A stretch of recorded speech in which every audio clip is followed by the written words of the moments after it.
of these? I got a little obsessed with mine. In fact, I got a little obsessed with all my stuff. Have you ever wondered where all the stuff we buy comes from and where it goes when we throw it out? I couldn't stop wondering about that, so I looked it up. And what the textbook said is that stuff moves through a system from extraction to production to distribution to consumption to disposal. All together, it's called the materials economy. Well, I looked into it a little bit more. In fact, I spent 10 years traveling the world, tracking where our stuff comes from and where it goes. And you know what I found out? That is not the whole story. There is a lot missing from this explanation. For one thing, this system looks like it's fine. No problem. But the truth is, it's a system in crisis. And the reason it's a system in crisis is it's a linear system and we live on a finite planet. And you cannot run a linear system on a finite planet indefinitely. Every step along the way, this system is interacting with the real world. In real life, it's not happening on a blank white page. It's interacting with societies, cultures, economies, the environment. And all along the way, it's bumping up against limits. Limits we don't see here because the diagram is incomplete. So let's go back through. Let's fill in some of the blanks and see what's missing. Well, one of the most important things that's missing is people. Yes, people. People live and work all along this system. And some people in this system matter a little more than others. Some have a little more say. Who are they? Well, let's start with the government. Now, my friends tell me I should use a tank to symbolize the government, and that's true in many countries and increasingly in our own. After all, more than 50% of our federal tax money is now going to the military. But I'm using a person to symbolize the government because I hold true to the vision and values the government should be of the people, by the people, for the people. It's the government's job to watch out for us, to take care of us. That's their job. Then along came the corporation. Now, the reason the corporation looks bigger than the government is that the corporation is bigger than the government.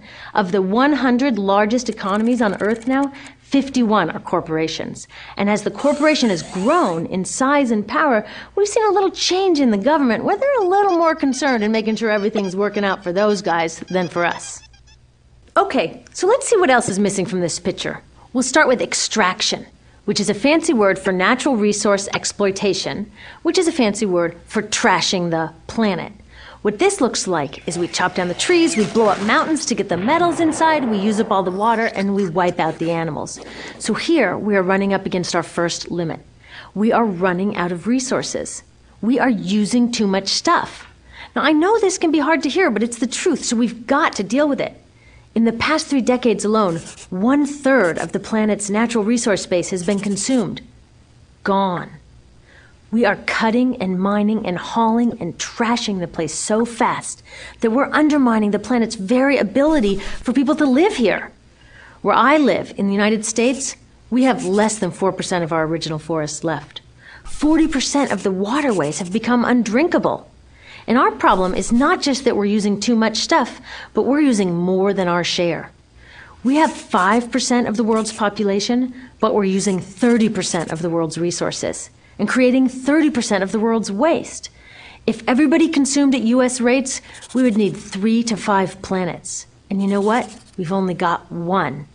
So my country's response to this limitation is simply to go take somebody else's. This is the third world, which some would say is another word for our stuff that somehow got on somebody else's land. So what does that look like? The same thing, trashing the place. 75% of global fisheries now are fished at or beyond capacity. 80% of the planet's original forests are gone. In the Amazon alone, we're losing 2,000 trees a minute. That is 7 football fields a minute. And what about the people who live here?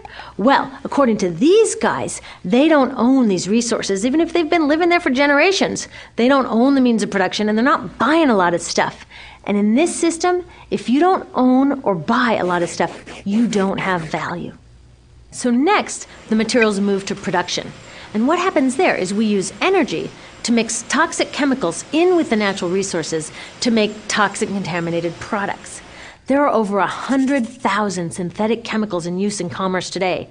Only a handful of them have even been tested for health impacts, and none have been tested for synergistic health impacts. That means when they interact with all the other chemicals we're exposed to every day. So we don't know the full impact on health and the environment of all these toxic chemicals, but we do know one thing: toxics in, toxics out. As long as we keep putting toxics into our industrial production systems, we're going to keep getting toxics in the stuff that we bring into our homes and workplaces and schools, and our bodies. Like BFRs, brominated flame retardants, they're a chemical that make things more fireproof, but they are super toxic. They're a neurotoxin. That means toxic to the brain.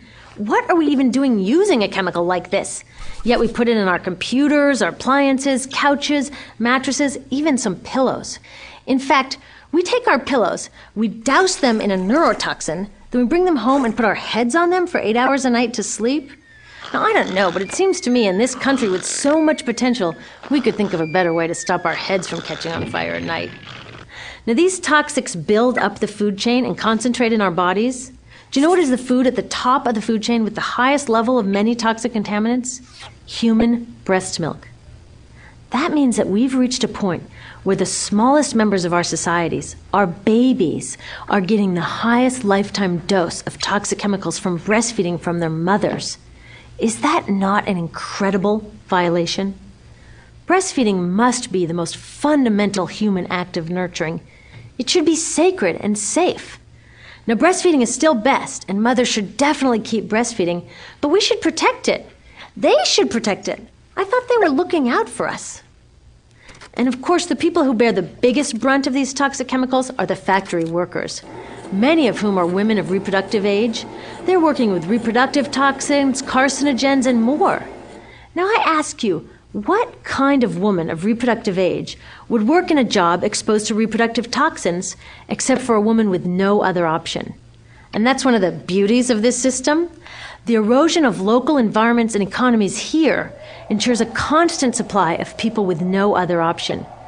Globally, 200,000 people a day are moving from environments that have sustained them for generations into cities, many to live in slums, looking for work, no matter how toxic that work may be. So you see, it's not just resources that are wasted along this system, but people too. Whole communities get wasted.